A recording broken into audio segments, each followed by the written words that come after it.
This is Doctor Patient, a podcast that examines all the aspects of the patient-provider relationship. I'm your host, Heather Johnston, MD, a real-life doctor and patient.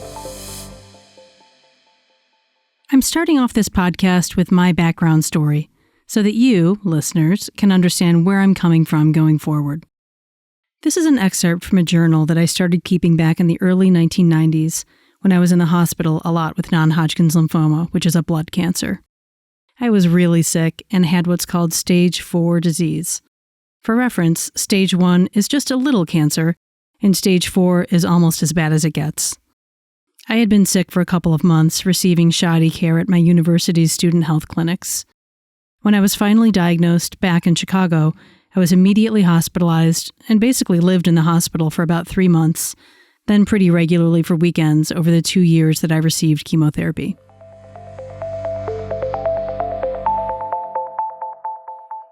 Years ago, the days I spent in the hospital turned into weeks, which turned into months. I became part of it in the hospital. I knew the paint colors, the sound of the coffee maker beeping at the nurse's station, the smell in the service elevator, the sound footsteps made in different hallways throughout the building. I knew the hospital like it was my own bedroom, which it sort of was after so many weeks and months there. I knew all of the nurses, secretaries, technicians, and wheelchair transporters by first name, and knew what was happening in their lives outside of that place. They understood that sharing their outside life with me was a way for me to pretend that I was living out there too. And the windows, they were like a looking glass to some other world that was not mine anymore. Sometimes at night, I'd walk to the end of the hall and sit and watch from outside my 10th floor perch. All of those cars whizzing by my hospital, on their way to someone or someplace, on their way to something actually happening in their life other than this. Those people walking out by the parking lot or on the sidewalk, they look so carefree, so easygoing, which I'm not anymore. I'm both jealous and disconnected. I want that easygoing feel to life, but I know it'll be a long time before I feel it again. For now, I live with this. I'm consumed by only this. And I get tired of it. I'm tired of watching my family all gather outside my door to talk about me, about what to do. They think I can't hear them if the door is closed, but I can make out every other word, so I know that they're arguing about next steps, having teary debates, and fretting about how helpless they feel. There's also arguing, which makes me want to yell at them to stop, but I'm literally too weak to manage more than a whisper. So I lay in my bed whispering at them, "Stop it. Stop it," to no avail. My mother does not know what to do with herself, so she brings a bucket of cleaning supplies to my hospital room every other day. She knows that there's someone kind and hardworking there who's responsible for that task, but she figures that it might make a little difference, maybe increase my chances just a little. I did not understand what she was going through back then. She was just another thing that I had to worry about because I could see that this was breaking her, but it was also breaking me, which seemed more important, so I focused on that. Or maybe it was easier to focus on that. After I was no longer living in the hospital, I went back home to live with her and my dad, but that did not last long. We were fighting all the time, and I really can't even remember why.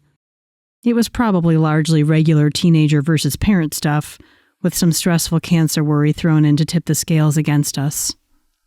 Now that I have my own children, I think I would wail and kick and scream and break things and start believing in God and then scream at Him every day and night. Then I would show up fresh-faced and optimistic for them. Maybe she was doing that and I didn't know. The truth is, it's still too difficult for us to talk about. It's only been 30 years, you see, and it's still too fresh. And then the doctors come by, and they also think that I can't hear them if the door is closed. I think, didn't any of them want to test that out, so they know that that can happen before talking outside a patient's room? I hear all of my diagnoses being listed, the treatments outlined, the students' questions, which I could have answered, addressed, and the nurses piping in. Sometimes they would just walk on to the next room and my heart would plummet, because really, that might have been my only chance to pretend to be normal and charming for the day. To pretend that this is all very normal. My lack of hair, my thinness, my ever-presence in that room, my own personal bedding instead of the hospital issue, the persistent bucket in my lap. This is normal, and I'm just a college kid who's hanging out here for the day who will be so charming to you, you group of curious medical students and residents. I still remember the security code to the closet safe in my hospital room. Memorizing that 6-digit code was the only thing that got me through the extraordinarily painful bone marrow aspirations and biopsies that I endured in that bed, since I could see the safe when I laid on my side. 64278. Just a prick. 64278. A little bit more. 64278. We need a bit more bone marrow. 64278. It looks like we might need to do one more. Oh, dear God. 64278. Hold still. 246. Almost done. 64278. Okay. Needle's coming out. 64278. 64278. 64278. It really did seem at times like it would never end. Illness is so consuming, so mind-consuming, there just wasn't space for anything else. To this day, my hip hurts when I see a hotel room safe. But it did all end, even though it seemed for so very long that it would be endless. And then what? It's a bit like coming out of a coma, and the world has kept turning and moving without you in it. Friends have gone back to school, jobs have been reassigned, classes have been closed, boyfriends are less certain about their feelings, and no one knows quite what to say. Just say anything at all, I think, but I can't tell them that. There are different types of friends in these situations, you see, the ones that call and the ones that don't. It's hard to know what to say, and a person has to look past their own discomfort to call and tell me that they just don't know what to say. So, on top of everything else, there was this other layer of loss. The loss of things that should have been. I lost out on a typical college experience, living in an apartment with my friends, figuring out a major, gaining independence, seeing the world as my oyster. I lost friends, those that couldn't deal with my ordeal. And then the years pass. The painful procedures, the weekend stints in the hospital, the endless test results and more test results finally are behind me, but not really behind me in a way that you would think. They're buried very deep, and yet at the same time they're always just below the surface, the way that a childhood nightmare can return so easily and effortlessly. Sure, I'm not thinking about this all the time like I once did, but it's more like this. Gosh, it seems like I just have a cold, but maybe actually it's the cancer that's come back and it's all going to start over again. Or my leg is feeling achy and it feels pretty similar to that leg achiness 30 years ago that started all of that off. Or I have to drive up that windy entrance to the O'Hare parking lot and I think I will vomit from the chemo again because the hospital had that same windy parking lot entrance 30 years ago. Or I know I need a haircut, but it always seems like such a shame to cut it, since it actually grows now. The truth is, I can't remember the last day that passed that I didn't think about it. These are the ways that a cancer survivor carries their burden forever. Now it's been 30 years since my cancer ordeal. Since that time, I've been married, become a doctor, gotten divorced, remarried, had 2 children, and now have developed heart failure from the chemotherapy from so long ago.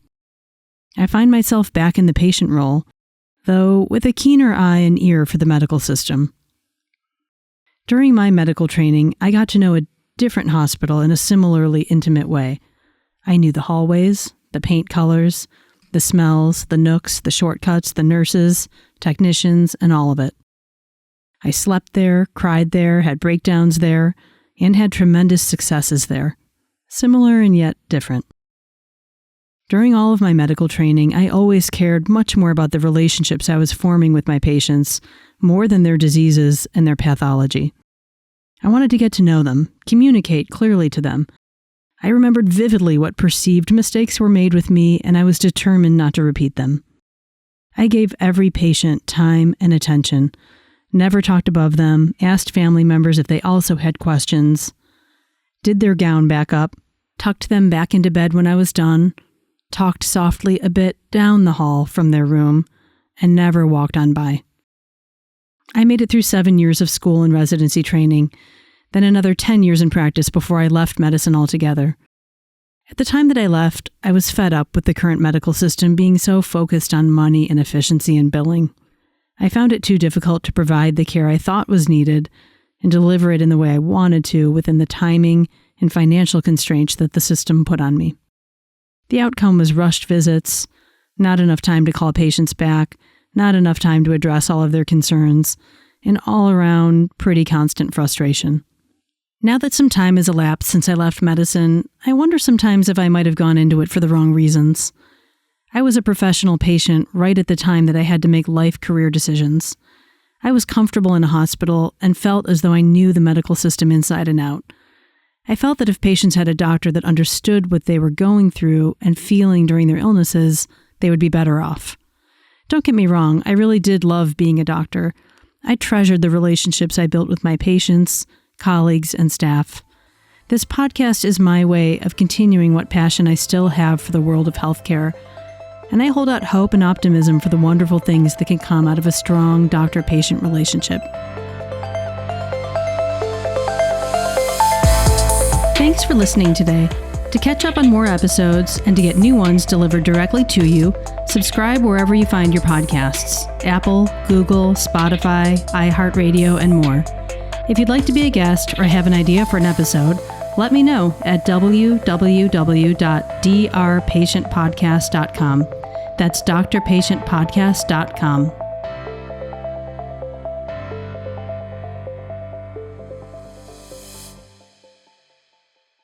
Here's the disclaimer. Even though I am a doctor, I'm not your doctor.